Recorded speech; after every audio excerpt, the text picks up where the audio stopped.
ታዛ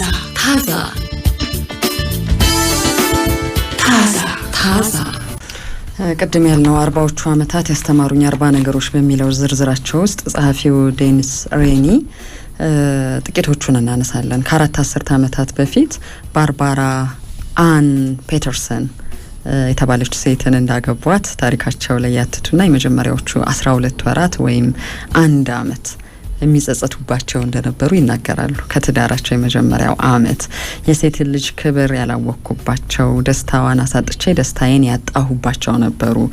በእርግጥ ግን ረዥም አልነበሩም ይላሉ። ከ40 ዓመት ውስጥ 1 ዓመትን ቀንስና 39 ዓመት ጥሩ ነገርን ያቆዩበትን ታሪክ ነው የሚያወሩት። ምን አስተምረውኛል እነኚህ ጊዜያት የሚሉትን አሁን የ6 ልጆች የ19 የልጅ ልጆች ያው 40 በሚል ጠቅልለው ተልሰቸው 40 የተዋቡ ዓመታት ስለ ፍቅር፣ ስለ ህይወት፣ ስለ ቤተሰብ፣ ስለ ትዳር ብዙ የተማርኩ ሰው ሆኜ ራሴን አግኝቼዋለሁ ይላሉ። በአረጋዊ እድሜ ክልል ውስጥ ነው የሚገኙት። አንድ በአንድ እናያቸው። አንደኛው የሚናገሩት ነገር ላይፍ ጎዝ ፋስተር ዛን ዩ ቲንክ ይላሉ። ህይወት ከምታስቡት በላይ በፍጥነት የሚሄድ ነገር ነው። በጣም ረጅም ጊዜ ነው አይደለም እናስበው፣ ግን ለነሱ ቶሎ ፈጥኖባቸዋል። እሱን አስተምሮኛል ይላሉ። የትዳር ጊዜያቸውና በጣም ፈጣን ሆነው ከእድሜሽ ውስጥ ብን ብለው የጠፉ የሚመስሉሽ ነገሮች ይኖራሉና ተረጋጋው፣ ጥሩ ህይወት እየኖርኩ ነው፣ የምወደድበት፣ የወደድኩበት፣ ጥሩ ነገር የሰጠውበት፣ ጥሩ ነገር የተቀበልኩበት በምንለው ህይወት ውስጥ እንኳን በጣም ህይወት ፈጣን ናት። ረጅም የመሰሉ ነገሮች አልቀው ሌላ ህይወት ደግሞ ይጀምራል የሚለውን የሚያሳይ ነው። ሀዘን፣ መከፋት፣ ማግኘት፣ ማጣት፣ መታመም፣ መስራት፣ መድከም ጊዜ ምን ያክል ውዱ ነገር እንደሆነ ይነግራችኋል ይላሉ። እነኚህ ሁሉ ነገሮች ሲፈራረቁ ይህንን ውድ ጊዜ ከውዱ የህይወታችሁ ትርጉም የምትሰጡት አካል ጋር ማሳለፍ ነው አንዱ ያስተማረኝ ነው የሚሉት። ፈጣን በሆነው ጊዜ ውስጥም ለማሰጣችሁት የሚል ነው። ከትናንሽ ነገር ጋር በትናንሽ ጉዳዮች ጊዜን አሳልፍ ያለው ግን አልረዘመም። ቅድም እንዳሉት የሚወቅሱት ዓመት የመጀመሪያው 1 ዓመት ነው። ከሚስቴና ቤተሰቤ ጋር ረዥሙን ጊዜ ሰጥቻለሁ። ይሄም ለራሴ የሰጠሁትን ዋጋ ያስታውሰኛል። ለምወዳቸው ሰዎች የሰጠሁትን ጊዜ ያስታውሰኛል፣ አሳይቶኛልም ይላሉ። ብዙ ስቅ ያለው፣ ብዙ ተቸግር ያለው፣ ብዙ አዝኛለሁ፣ ብዙ ትዝታዎች አጠራቅሜበታለሁ። እንዴት ጥሩ ህይወት መኖር እንዳለብኝ ነግረውኛል እነኚህ ጊዜያት በሚል ለጊዜ ያላቸውን ትርጉም ያስቀመጡበትም ነው። ሌላኛው ትዳርና ቤተሰብ የፈጣሪ ስጦታዎች ናቸው የሚለውን ትምህርት ያገኘሁበት ነው ይላሉ። እነኚህ ረዥም ጊዜያቶች እነዚህን ውድ የሆኑ ስጦታዎች ደስታን ለማግኘት፣ ለመረጋጋት፣ ፍላጎቷን በቻልኩት መጠን ለማሟላት ለምጥርላት ሚስቴ መልፋት ትንሹ ስራዬ መሆኑን ያወቅኩበት የተማርኩበት ነው። ምክንያቱም ስጦታው ከሁሉም ነገር ስለሚበልጥ ለዚህ ስጦታ የምሰጠው አገልግሎት ትንሹ ነገር ነው ብለው ያስቀምጣሉ። ሌላው ያነሱት ነገር ትዳር ሮማንቲክ የሆኑ ተግባራትን ብቻ የምናሳልፍበት ባልኮኒ አይደለም፣ ይልቁንም ግንኙነቱን መልካም ለማድረግ ብዙ ትግል የምናደርግበት ሜዳም ጭምር ነው፣ ወይም ባትል ፊልድ ነው እንለዋለን። ቃሉ ትንሽ ያስፈራል። የጦርነት ሜዳ ላይ ለመኖር ነው እንደ የምንገባው እዚህ ህይወት ውስጥ የሚሉ ሀሳቦችም አንዳንዴ ትዳር እኮ እንደ ባትል ፊልድ ነው በሚሉ አገላለጾች ሲተቹ ያለው፣ ግን እሳቸው ይሄን ደግመውታል።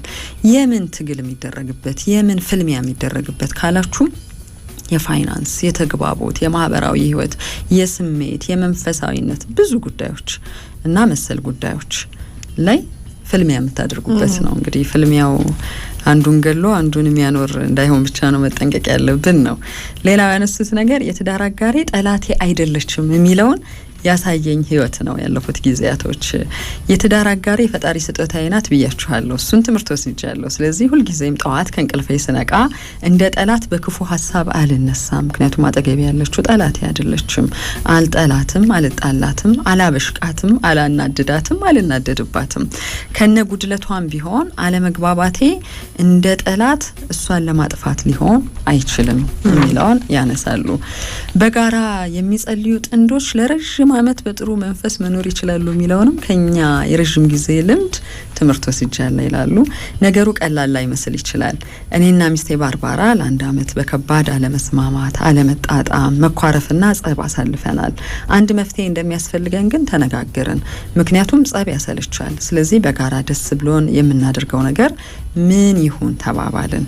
በሌሎች ነገሮች ባንግባባም በጋራ መጸለይና ፈጣሪን በጽሞና የመጠየቅ ፍላጎት ላይ ግን እንዳንደራደር ተነጋግረን ወሰንን። ሞከር ነው ብዙ ነገራችንን የቀየረ የጋራ ተግባራችን ሆኖ አገኘ ነው ብለው ያስቀምጣሉ። ስለዚህ ጸብ ቢኖር፣ ኩርፊያ ቢኖር፣ አለመግባባት ቢኖር የጋራው ጸሎት ግን የጋራ ጸሎት ነው። ስለዚህ እሱ የጋራ ጸሎት ላይ ኮሚትድ ሲሆኑ ሌሎች ነገሮች ሲቀየሩ እንደተመለከቱ እንደ ትምህርት ወስደው ዝርዝራቸው ውስጥ አስገብተውታል። ሌላው በዚሁ ዝርዝር ውስጥ ትምህርት ወሰድኩ በ40 ዓመት የትዳር ህይወቴ ባሉበት ነገር ውስጥ ያነሱት ነገር መነጠል ወይም ደግሞ አይዞሌሽን፣ ራስን መነጠል ግንኙነትን የሚገል ነገር ነው። በምንም ክፍተት ውስጥ መነጠል፣ መሸሽ፣ ለብቻ መሆን ተመራጭ መፍትሄያችን ካደረግ ነው የማንፈልጋቸው ነገሮች ሁሉ በቀላሉ ያሳምኑናል በአይዞሌሽን ምክንያት ብለው ያስቀመጡት ነገር ከዚህ በፊት የማትወዱት የእንጠጣ ማህበር ግብዣ ያሳምናችኋል።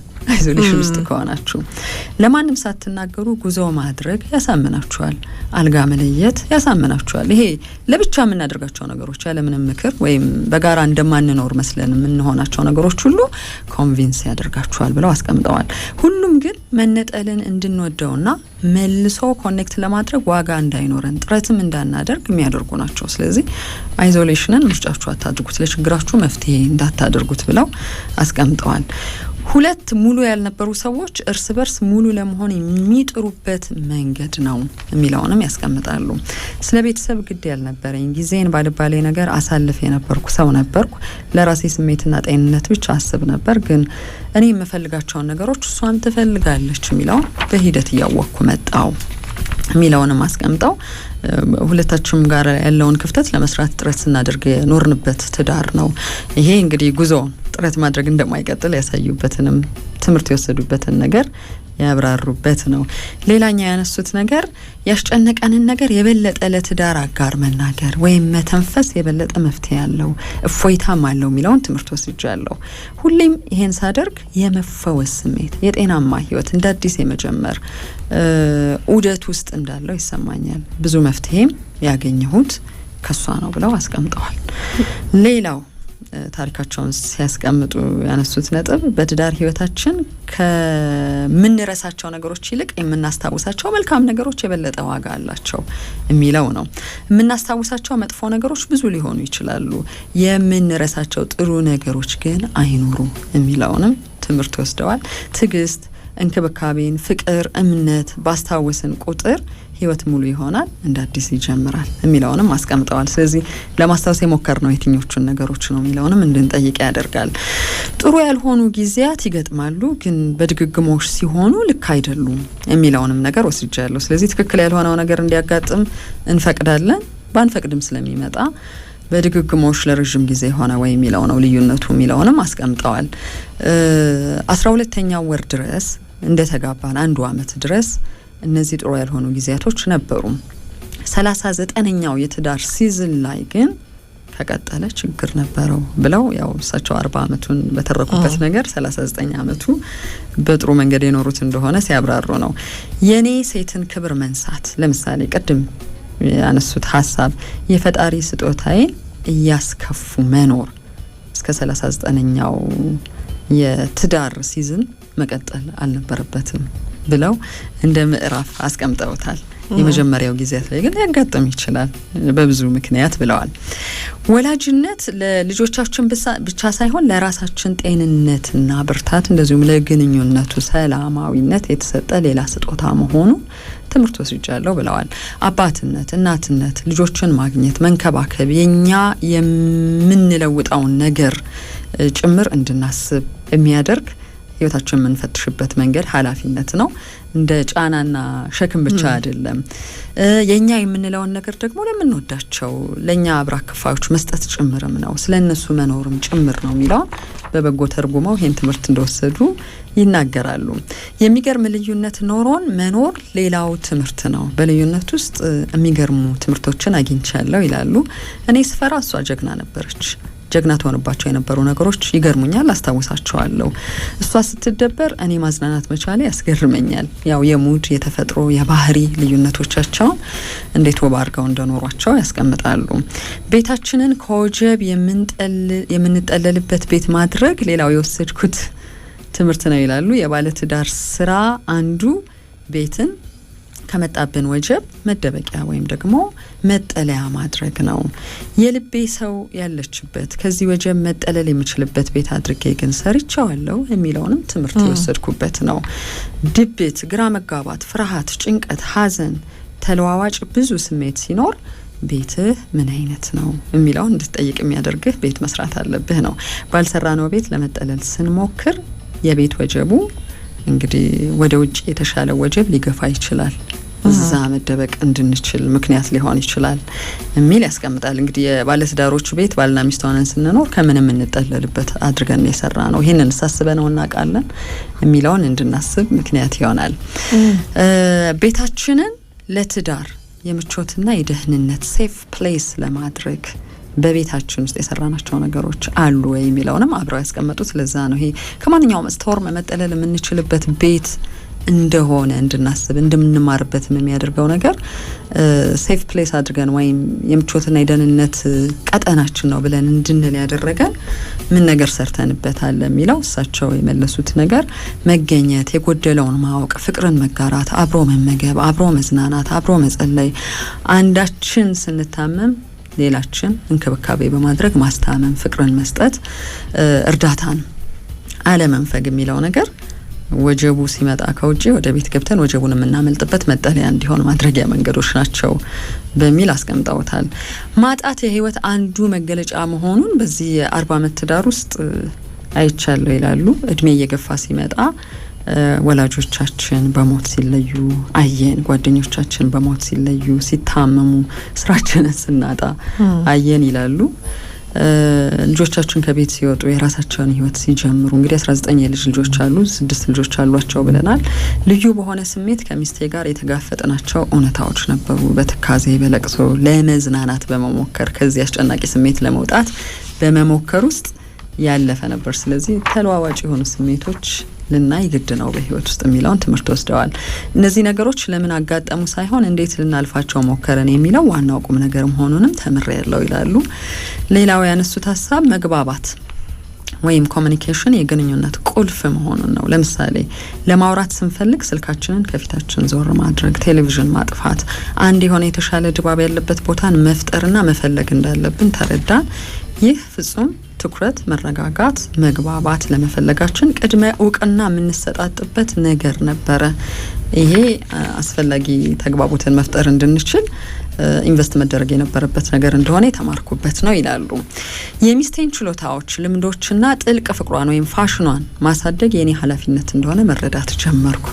ብዙ ጊዜ ስለ ጥገኝነት ባወራንባቸው ነገሮች ውስጥ አንዱ ሰው ለብቻው ያደርጋቸው ይመረጣሉ የምንላቸው ጉዳዮች ናቸው እነኚህ። በትዳር በፍቅር አብሮን ህይወቱን ለሚገፋ ሰው በዚህ ደረጃ ችሎታውን፣ ልምዱን፣ ጥልቅ ፍቅሩን ማሳደግ የኔ ኃላፊነት ነው ላንል እንችላለን በተለይ በዚህ ዘመን። እሳቸው ግን ያው ሎጂካቸው መጀመሪያ ላይ ትዳርና ፍቅር ቤተሰብ የፈጣሪ ጸጋ ስጦታ ነው ብለው ስለጀመሩ ፈጣሪ በእኔ አእምሮ ውስጥ ለሷ እድገት እንደሚሰራ ተረዳው። አይምሮዬን መጠቀም ግን የኔ ኃላፊነት የሚለውን ያስቀምጣሉ። የኔን አይምሮን የተጠቀመው ግን የሚሰራው ስራውን ፈጣሪ ነው። እሷን ማበረታታት፣ ለሷ መጸለይ፣ ስለ ግቧ እንድታወራኝ ማበረታታት፣ ችሎታዎቿን ማወቅ ሲጀምር በብዙ መልኩ ማገዝ ቻልኩ። ያገዝኩት ግን እሷን ብቻ አይደለም፣ ያገዝኩት ራሴንም ነው፣ ቤተሰቤንም ነው። ስትማር፣ ስትሰራ፣ በልዩ ፍቅርና ችሎታዋ የምታደርጋቸውን ነገሮች ስታደርግ በእኛ ቤት ውስጥ ብዙ መልካም ነገሮችን እያደረግን ስለመሆኑ ተረዳው። ይህ ሁሉ ቤተሰብን የመገንባት አንዱ አካል መሆኑን የተማርኩትም በዚሁ ሂደት ነው ብለው ያስቀምጣሉ። ልጆቻችንን የኛን ፍቅር መውረስ መቻላቸው ከኛ ግንኙነት የተማርኩት ነገር ነው፣ ይሄን አረጋግጫለሁ ይላሉ። ለምሳሌ በቤት ውስጥ ሁሌም እኔና ባርባራ እራት በጋራ እናበስል ነበር። ይሄን እናደርግ የነበረው መጀመሪያ ላይ የልጅ ሞግዚት ወይም ቤቢ ሲተርስ ፈልገን ማግኘት ባለመቻላችን ለመረዳዳት ያክል ነበር። ሆኖም ይህ በእኛ ቤት የፍቅር መገለጫ ባህል ሆኖ አደገ ይላሉ። እናም 6ቱ ልጆቻችን ባላቸው የትዳር ህይወት ይህ ባህል ከኛ ከወላጆቻቸው ተወስዷል። ያወረስናቸው ብዙ የፍቅር ባህል መሆኑን እናውቃለን። በቤት ውስጥ ያደርጉታል ማለት ነው። ይሄን ልጆቻቸው በችግር ምክንያት ያደረግነው መነሻው ችግር የሆነበት ተግባር ወደ ፍቅር መገለጫና ቤቢሲተሮች ሞግዚቶችን ቢኖሩ እያደረግን እንቀጥለዋለን የሚለው ለልጆቻችን የፍቅር ውርስ ነው የሚለውን ተምረውበታል። ልጆቻችን አዋቂዎች ሆነው የራሳቸውን ኑሮ ሲጀምሩ እኔና ባርባራ በልጆቻችን ትንሽ ብቻ ተሳትፎ እንዲኖረን ተነጋገርን ይላሉ። ይሄ ደግሞ ሌላው ከባዱ ውሳኔ ነው። ምክንያቱም በራሳቸው የሚሰሩት ህይወት ያስፈልጋቸዋል። ችግሮቻቸውን እኛ ፊክስ ማድረግ አንችልም የሚለውንም ትምህርት ወስጃለሁ። ምክር ግን በተጠየቅንበት ጉዳይ ላይ እንሰጣለን። የኛ የራሳችን ግንኙነትም አሁንም እንደሚቀጥል ማሰብና እሱ ላይ መስራት እንዳለብን ተምረናል። ኤምፒቲ ኔስት የሚባለው ልጆች ከወጡ በኋላ እንዴት ነው ባልና ሚስት ህይወትን ከዛ በኋላ የሚመሩት የሚለው ብዙ ችግር ፈጥሯል ተብሏል። ምክንያቱም የልጆች ኃላፊነት ብዙ ነገሮች ይወስዷቸውና ባልና ሚስትን ልጆች ከሄዱ በኋላ ይፋጠጣሉ ነው። አዎ ከዛ አለቀ በቃ። እነሱ ጋር ችክል ትይትሻለሽ። በአዋቂነት ዘመናቸው እነሱ ቤት ውስጥ ልትሆኚ ትችያለሽ። የነሱ ጉዳይ የነሱ ብዙ ነገር ጠባቂ ልትሆኚ ትችያለሽ። በህይወት ካሉ ግን የትዳር አጋሮቹ ያው ፈጣሪ ብሎ እነሱ ኖረዋል። የኛ የራሳችን ግንኙነትም ይቀጥላል። ግን እንደዛ ነው እኮ አይደል የተለመደው እኛ ሀገር ላይ ወላጆች የልጆቻቸውን ቤት ደግሞ መምራት ይጀምራሉ። ያው ያግዛሉ፣ ልጆች ያሳድጋሉ፣ ብዙ ድጋፍ ያደርጋሉ ለልጆቻቸው። ያው ግን ጣልቃ ገብነቱ እስከምን ድረስ ነው የሚለው ነው እንጂ የራሳቸውን ኑሮ አይኖሩም። ይቀጥላል እኮ ተሳትፏቸው። ሁልጊዜ እንዳገዙሽ ነው። አዎ ይሄ የልጅነት ጊዜ ላይ ብዙ ነገር ኢንቨስት አድርገሽ የለ አውርሰሽ ጨርሰሻል። ብዙ ነገር ያወርሹ ቅድም የተባለው እንደሳቸው አገላለጽ ከሆነ ፍቅሩ እንደውም እናትና አባት ከሆኑ ጥሩ ይመስለኛል አይደል? እናትና አባት ካሉ በህይወት ቢዚ ይሆናሉ እርስ በርሳቸው ያው በቃ ማህበራዊ ህይወትም ይኖራል። እናት ወይ አባት ልጄ ቤት እጂ እንኳን ልክረም ለዋል ልደር ቢሉ እንዴ እሳቸውስ ይባላል። እሳቸው ትዳርስ ቤቱስ ጥሏቸው መተው ማን አለ? እንደዛ አይነት ነገር አለ። ቅድሚያ የሚሰጥበት ነገር አለ። ግን አንደኛው ወላጅ ብቻ ከሆነ ያው የመምጣት ነገር ይኖራል። ሌላ ምን ቅድሚያ የምትሰጡት ነገር አለ ይባላል። ዞሮ ግን ያው እንደ ባህል ደግሞ ወላጆችን የመጦር የመደገፍ በቅርብ ክትትል የማድረግ የልጆች ኃላፊነት አለ ባህላችን ውስጥ። ያ ማለት የራሴን ኑሮ ኖራለሁ እነሱ ደግሞ ገንዘብ እስከሰጧቸው ወይም የሆነ ነገር እስካደረኩኝ አልመለከታቸውም ማለት አይደለም። የራስ ብቻ የሆነ የሚገባን ነገር አለ። የራስ ኑሮ መኖር ማለት ምንድነው? የልጆች ህይወት ውስጥ ጣልቃ ለመግባት ድንበሩ ነው። በቃ በራሳቸው ሊሰሩት የሚያስፈልጋቸው ህይወት አለ፣ ቤት አለ። ምክር ደግሞ ያስፈልጋል፣ ተግሳጽ ያስፈልጋል። ጸቦችም የሚመጡት እኮ ለዛ ነው አይደል? ይሄ አማትና ምራት ጸብ የሚባለው ነገር ጣልቃ ገብነቱ በጣም ገደብ ያልፍና ሁሉም ነገር አሁንም እዛኛው ቤት ውስጥ የመቆጣጠር የመወሰን ኃላፊነትን ይወስዳል ወላጅ። ከዛ ተጽዕኖውን ደግሞ ማሸነፍ ትችያለሽ። እናት አባትሽ ቤት ባለ መርህ ልትኖሪ ትችያለሽ። እነሱ ባሉሽ መንገድ ሊሆን ይችላል ልትኖሪው።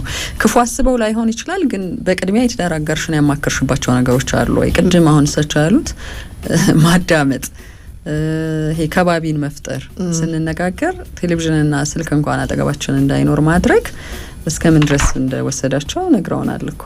ትኩረት፣ መረጋጋት፣ መግባባት ለመፈለጋችን ቅድመ እውቅና መስጠታችን ነው። ኮሚኒኬሽን እንግዲህ ያለው ነገር ነው። ሲቸግርሽ ቀድመሽ የት ነው ሄድሽው፣ ለማን ነው የተነፈሽው የሚለው ለብቻው ያጣላል። አሁን በእኛ ሀገር ሁኔታ አትሂዱ፣ አትናገሩ፣ አታማክሩ ሳይሆን ትኩረት ያደረግሽበት ጉዳይ ኮሚኒኬሽንሽ ቀጥታ ከማጋ ነበር ቅድሚያ መሆን የነበረበት የሚለውን የሚያሳይ ነው።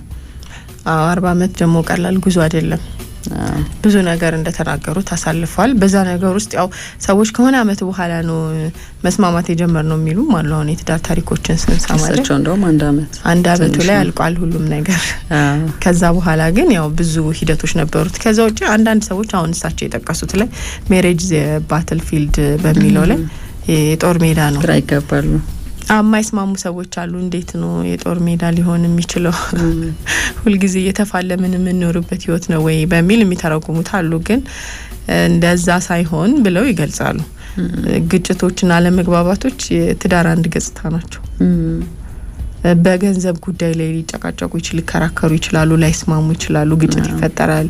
ወላጅነት በራሱ እንደ ወላጅ የምትወስጃቸው ሚናዎች ኃላፊነቶች ያነጋግሩሻል፣ ያከራክሩሻል። አባት እንደዚህ መሆን አለበት ሲል እናት እንዲህ ነው ትላለች። እያቀበጥካቸው ነው፣ አይ አንቺ ነሽ እንደዚህ እያደረግሽ፣ በጣም ቁጥጥር እያበዛሽ ነው። በጣም ብዙ ልጆች ሲመጡ ደግሞ አለመግባባቶች ይፈጠራሉ። ምግባቸውን በአግባቡ እየበሉ አይደለም፣ ተትተዋል፣ ትምህርታቸው ላይ ክትትል ተጓድሏል። ታዲያ ይሄ ማን ነው ኃላፊነት? በጣም ብዙ ወላጅነትን ራሱ ብናይ የቤት ውስጥ ኃላፊነቶች ደግሞ ሌላው ብዙ ጫና የሚፈጥሩት አሁን ላይ የቤት ውስጥ ኃላፊነቱን አሁን የኛ እናቶች ለረጅም ጊዜ ወስደዋል ያለምንም ቅሬታ ቢደክማቸውም ሙሉ በሙሉ የወሰዱበት ጊዜ ነው። አሁን ግን ያሉ ወንድና ሴቶችን ካየን ወጣትነት እድሜ ላይ ያለ አብዛኛው ስራ ውሎ የሚመጣ ነው። ስለዚህ የቤት ውስጥ ኃላፊነትን በጋራ ካልወሰድሽ ጫናው አንደኛው ሰው ላይ ብቻ ይበረታል። ስለዚህ አንደኛው ሰው የተደከመ ሊመጣ ይችላል፣ ወይ በሙያ ወይ ስራ ሊያቆም ይችላል። እነዚህ በጣም ተስማምተሽ ያደረግሻቸው ነገሮች ናቸው፣ ሳትግባቢ ያደረግሻቸው ነገሮች ናቸው። አንዱ አንዱን ድካም መረዳት ችሏል አልቻለም የሚለው የሚያጨቃጭቅ ጉዳይ ነው። አለመግባባት የሚፈጥር ጉዳይ ነው። ግቦች ይኖሩሻል፣ ያንቺ እንደ ቫልዩስ የምትያቸው ነገሮች ሁሉ ይሄ የግጭትና ያለመግባባት ምክንያት ይሆናሉ። ስለዚህ ያንን ግን የፈታሽበት መንገድና ያስታራቅሽበት መንገድ ሁልጊዜም ያው ትዳሩ እንዲቀጥል ያደርገዋል። ግን እነዚህ አንድ የመፋለሚያ ጉዳዮች ናቸው። ቁጭ ብለሽ እስቲ በዚህ ጉዳይ እንነጋገር ስትይ አሁን አንድ ትንሽ የተቋም እንኳን በጀት ያወጣ ፊልም ያለ በነገራችን ላይ ከሰራተኞች ጋር በስቷል፣ ባክኗል፣ ከየት ይመጣል ይሄ በጀት፣ እንዴት ነው የምንጠቀመው፣ ማን ነው አጥንቶ ይሄ በጀት ይሁን ያለው የሚለው እኮ ፊልም ያለው ለሆነ ተቋም እንኳን ውስጥ የፍቅር ግንኙነት አብሮ እድሜ ልክ የመኖር ጽንሰ ሀሳብ ባለው ደግሞ ጥምረት ውስጥ አስቢው ምን ሊሆን እንደሚችል ተለዋዋጭ በሆነ ዓለም ጭምር ማለት ነው። ሌላው የስሜት ጉዳዮች አሉ ደግሞ እንደገና አሁን አንዱ የባትል ፊልድ የሚያደርገው ጦር ሜዳ የሚያደርገው ትዳር ሰዎች የየራሳቸው ስሜት አለ። ለምሳሌ ውጥረት፣ የስራ ውጥረት፣ ጫና፣ አለመግባባት፣ ቅናት፣ አንዳንድ ሁኔታዎች መቀያየር፣ እነዚህ ሁሉ ስሜት ላይ የሚፈጥሩ ጫና አለ። በዛ መሀል ደግሞ ሌሎች አለመግባባቶች፣ ግጭቶች ይፈጠራሉ። ግን ምንድነው አሁን መቻቻል ሲባል እንሰማለናል። እንዴት ኖራችሁ ሁሉ አመት ሲባሉ በመቻቻል በትዕግስት ብለው እንዲሁ በደፈና ይመልሱታል። ምክንያቱም ሁለት የተለያየ ሰብእና ማንነት ያላቸው ሰዎች አንድ ላይ እየኖሩ ነው። አንድ ላይ እየኖሩ ግን ይሄ ለመደራደር ለመስማማት ሁኔታውን ለማመቻመች ነው የሚባለው። ይሄ ኮምፕሮማይዝ ለማድረግ እንደዛ አይነት ጥረቶችን ያደርጉና ወደ አንድ ነገር ለመምጣት ይሞክራሉ። ከዛ ያው መግባባት የሚባለው ነገር ይመጣል። ግን በደፈናው የምንሰማቸው ታሪኮች አሉ። አንዱ ሲያከር አንዱ እየቻለ ዝም እያለ እየታገሰ የሚሉ ታሪኮችን ግን እንሰማለን። ረጅም ዓመታት ባስቆጠሩ ታሪኮች ውስጥ አንዱ ረጅም ጊዜ ተከታታይ ሀዘን ውስጥ ሆኖ ሊሆን ይችላል የቆየው። አንዱ ረጅም ጊዜ ነጻነት የማጣት የማውራት መብታቱ ይሄ ያለው አይደል በድግግሞሽ ግን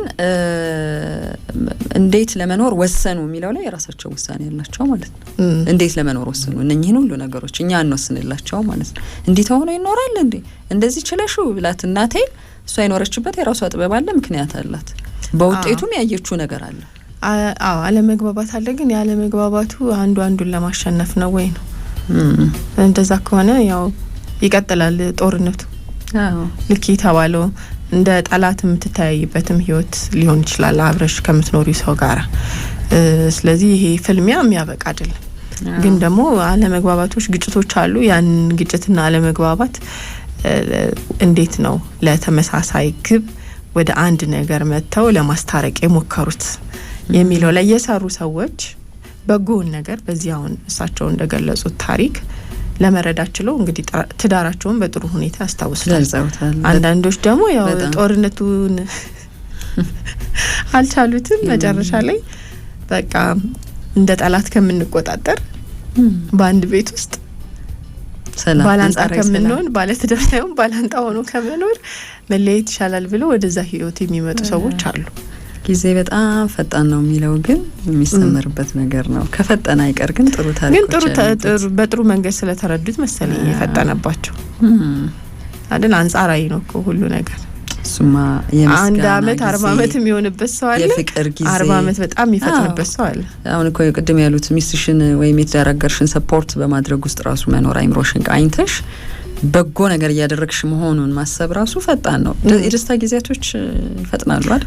ፈጣን ናቸው። ግን ደግሞ በእነሱ ህይወት ውስጥ ሁሉም የደስታ አልነበረም እንደተናገሩት አይደል? በ40 አመት ውስጥ ብዙ ነገሮችን አይተዋል። ግን ያለፉበት መንገድ እና ትኩረት ያደረጉበት ነገር አንዱ ለአንዱ ደጋፊ በመሆን አንዱ አንዱን እየተረዳው በቃ በጥሩ ተግባቦት ኮሚኒኬሽን ስለሆነ ፈጣን ነው የሚለውን እንዲገነዘቡት አድርጓቸዋል እንጂ ያው ምንም ሳይፈጠር እንዳልኖሩ አሳይተዋል።